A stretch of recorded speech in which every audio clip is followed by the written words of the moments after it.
एक मित्र ने प्रश्न पूछा है। साधक हैं, कहते हैं कि धातु मनसिकार को आपने एक बार समझाया है एक वीडियो में।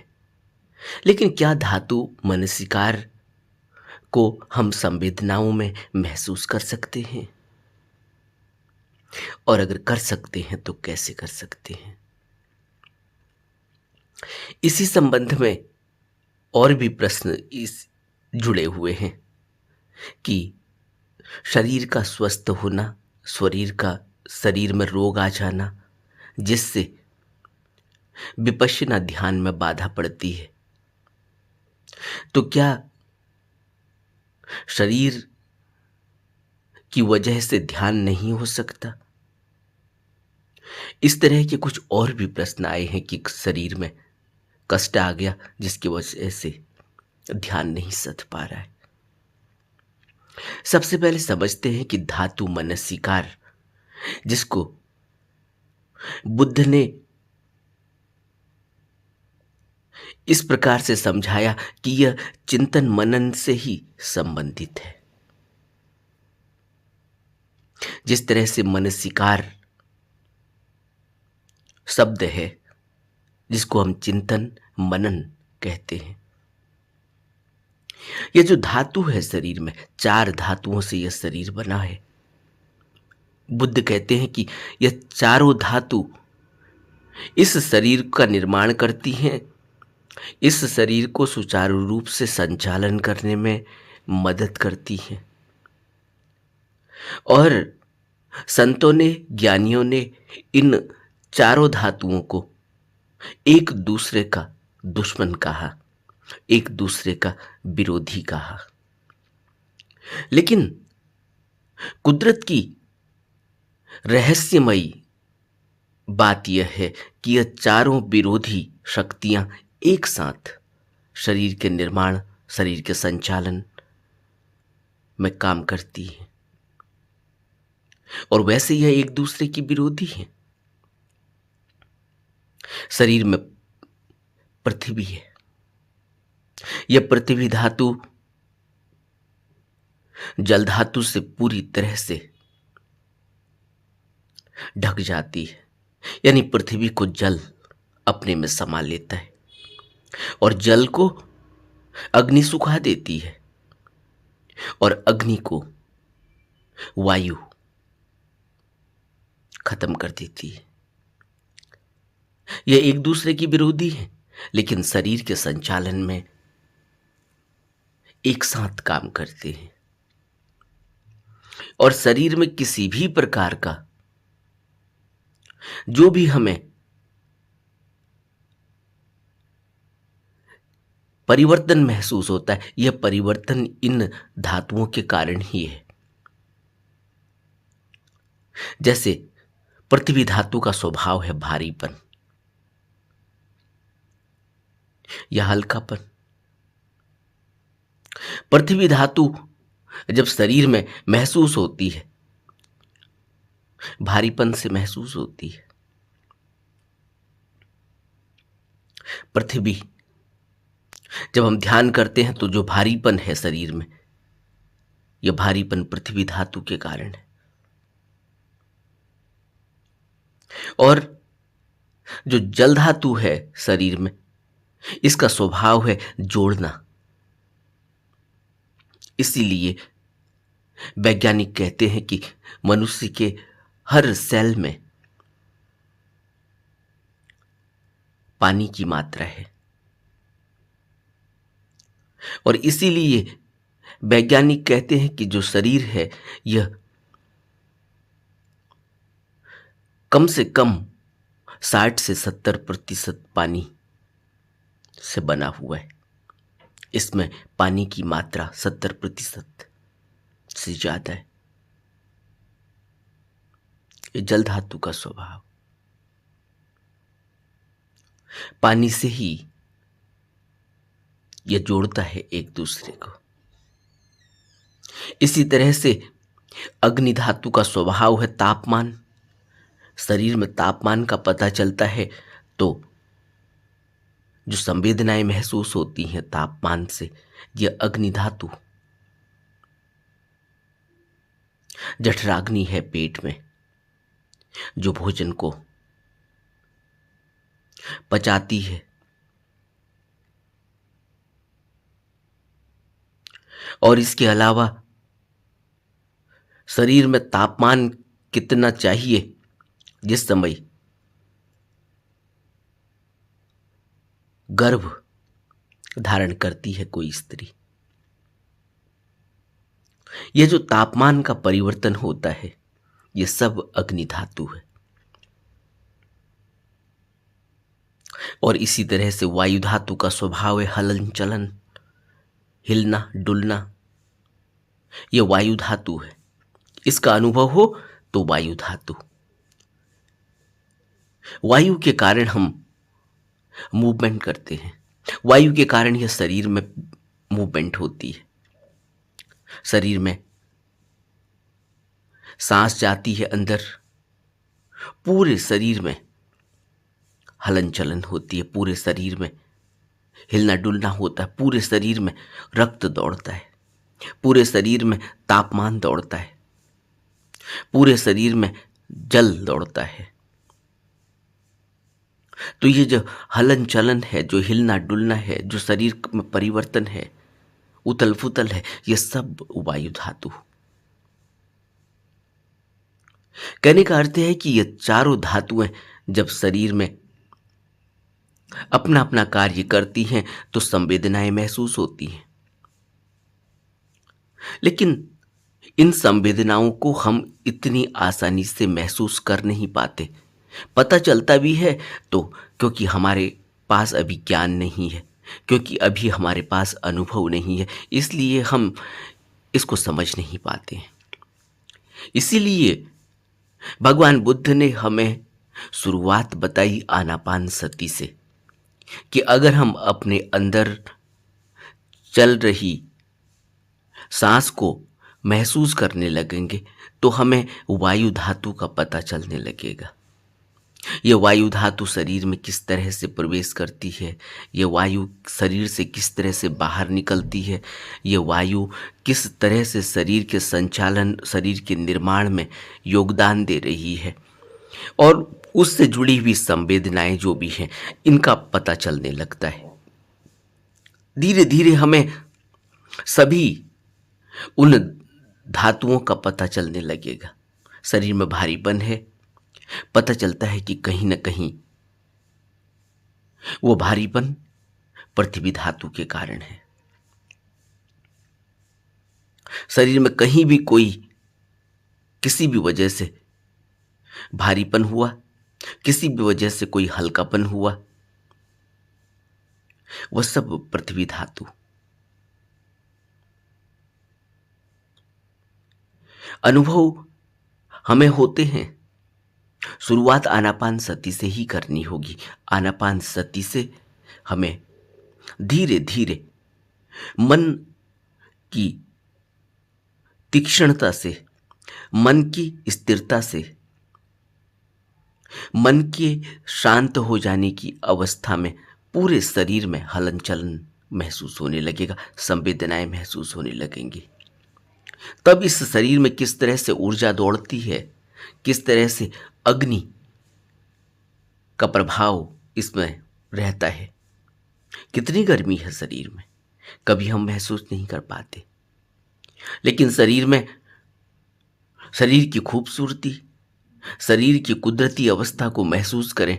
जब शरीर ज़्यादा गर्म हो जाता है तो तुरंत पानी से ठंडा होने लगता है। वो जो गर्म होने की वजह से शरीर में से पानी निकलने लगा है, जिसको हम पसीना कहते हैं, ये शरीर को ठंडा करने के लिए है।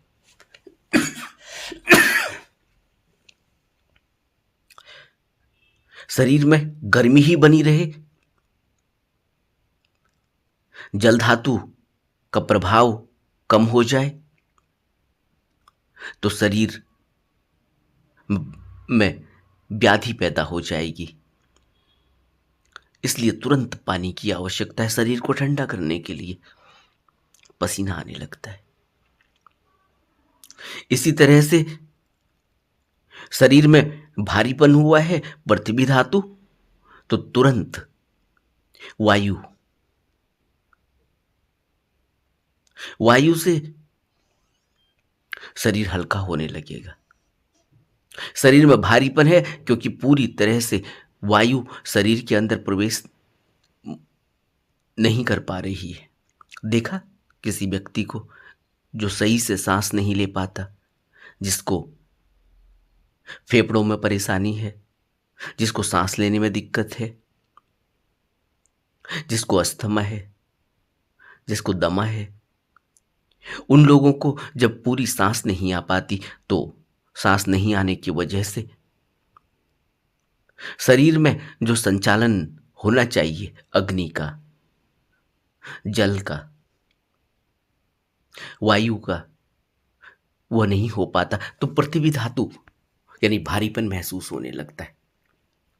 शरीर में ऐसा लगता है जैसे कोई ऊर्जा ही नहीं है, शरीर चलने की स्थिति में ही नहीं रह जाता, आलस घेर लेता है, सुस्ती घेर लेती है, शरीर को उठाने में चलाने में इतना भारीपन महसूस होता है।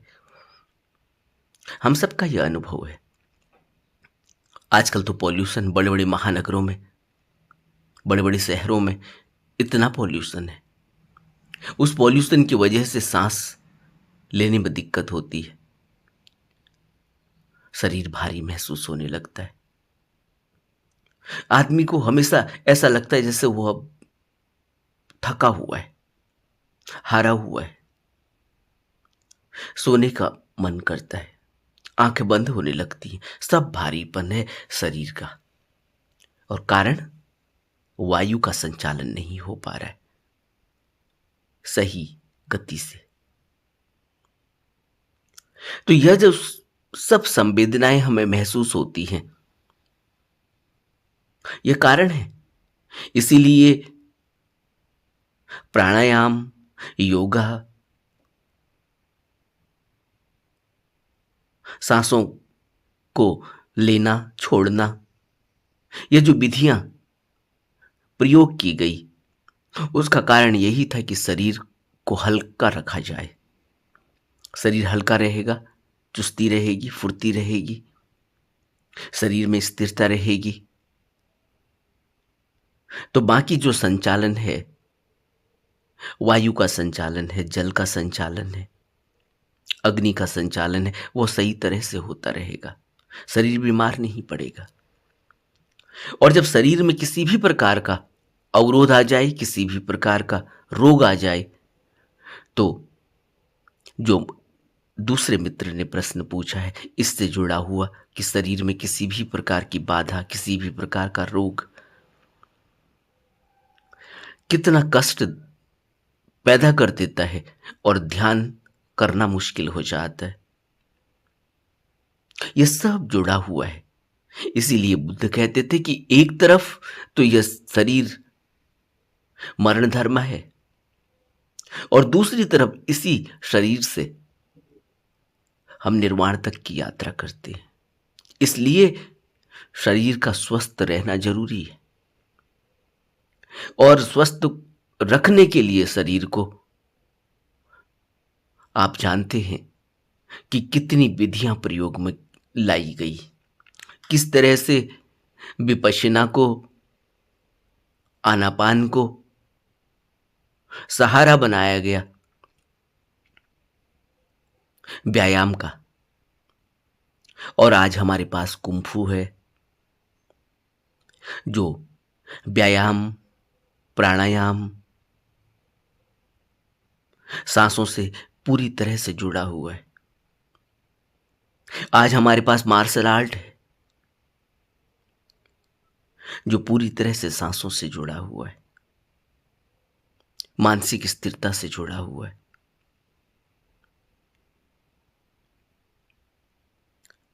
इसी तरह से और न जाने कितने व्यायाम खोजे गए, वह सब इसी तरह से जुड़े हुए हैं। इसलिए बुद्ध कहते थे कि शरीर का स्वस्थ रहना जरूरी है और शरीर को स्वस्थ रखने के लिए बहुत ज्यादा खाना भी जरूरी नहीं है और बहुत कम खाना जरूरी भी नहीं है। शरीर को स्वस्थ रखने के लिए बहुत ज्यादा व्यायाम करना भी जरूरी नहीं है और बहुत कम व्यायाम करना भी जरूरी नहीं है। इसको बुद्ध मध्य मार्ग से जोड़ते हैं। इसलिए हमें समझना होगा कि शरीर को स्वस्थ रखने के लिए कैसे बैलेंस बनाया जाए जीवन का, कैसे बैलेंस बनाया जाए अपनी इच्छाओं का, तृष्णाओं का, वासनाओं का, कामनाओं का, कैसे बैलेंस बनाया जाए अपने भोजन की मात्रा का, कैसे बैलेंस बनाया जाए अपने सोने की मात्रा का, कैसे बैलेंस बनाया जाए अपनी नींद की मात्रा का। ये सब कुछ जुड़ा हुआ है। कुछ भी ऐसा नहीं है कि हम किसी भी भाग को अलग रख लें और यह माने कि इसका संबंध ध्यान साधना से नहीं है, तो ऐसा नहीं है। शरीर पूरी तरह से ध्यान साधना के लिए जरूरी है स्वस्थ रहना, और मन का स्वस्थ रहना भी उतना ही जरूरी है। अगर मन स्वस्थ नहीं हुआ तब भी ध्यान नहीं हो पाएगा, और मन को स्वस्थ रखने के लिए शरीर को स्वस्थ रखना जरूरी है। शरीर को स्वस्थ रखने के लिए मन को स्वस्थ रखना भी जरूरी है। सब जुड़ा हुआ है।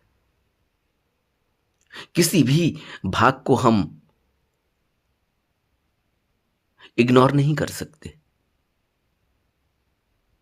हमें अपने भोजन की मात्रा को समझना होगा, अपने सोने की मात्रा को समझना होगा, अपने व्यायाम की मात्रा को समझना होगा, अपनी दौड़ भाग को समझना होगा, और दूसरी ओर अपनी मानसिक स्थिति को भी समझना होगा। कितनी तृष्णाएं हैं, वासनाएं हैं, कामनाएं हैं, कितना काम वासना से हम आज जुड़े हुए हैं।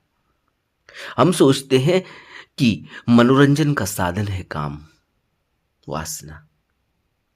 हम सोचते हैं कि मात्र यही एक साधन है, यही भोग ही जीवन के लिए सुख और समृद्धि के लिए आवश्यक है।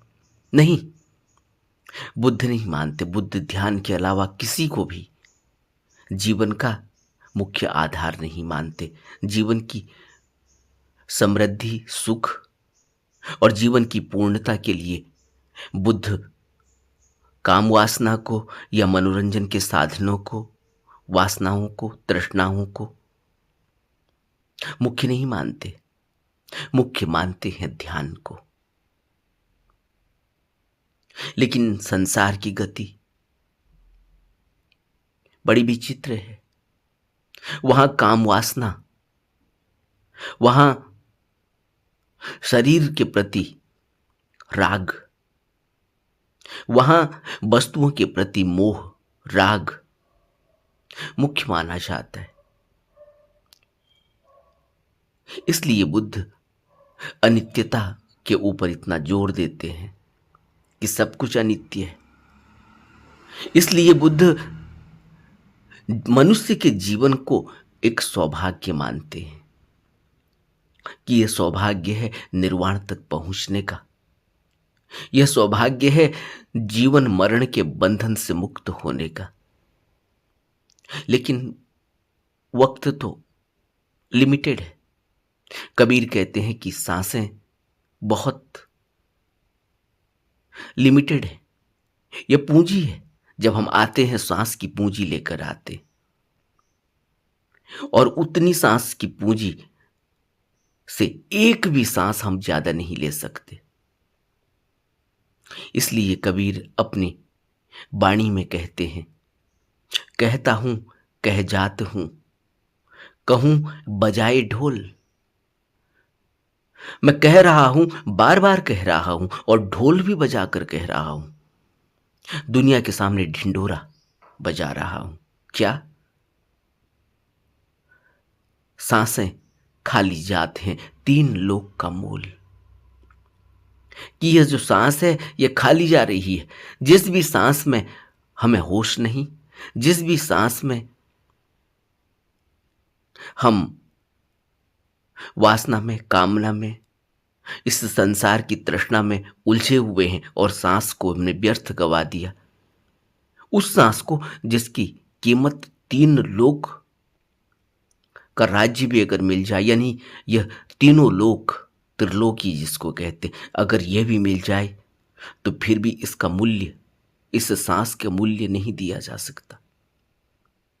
वो भी कम है, क्योंकि यह सांस हमें मुक्त कर सकती है, यह होश जगा सकती है। एक सांस अगर होशपूर्वक ली जाए तो इससे अगली सांस को होशपूर्वक लेने की संभावना बढ़ जाती है, और यह होश हमें काम वासना से मुक्त कर देगा, यह होश हमें इस भव तृष्णा से मुक्त कर देगा, और यह होश हमें इस जन्म मरण के बंधन से बाहर कर देगा। इसलिए कबीर कहते हैं कि एक सांस की कीमत है, और हम बहुत ही सीमित सांसों की पूंजी लेकर आए हैं। जो भी भंडार हमारा है सांसों की पूंजी का, उतना ही हम यहां जिएंगे, उतनी ही सांस हम यहां लेंगे। इसलिए भगवान ने हमें शुरुआत बताई कि तुम अपनी सांस को देखो, इसकी महत्ता को समझो। लेकिन हम इस सांस का क्या कर रहे हैं, हमें पता ही नहीं चल रहा। पहले तो सालों सालों तो हम ऐसे ही, सांस का हमें कोई पता ही नहीं, ऐसे ही हमारा जीवन बीत जाता है।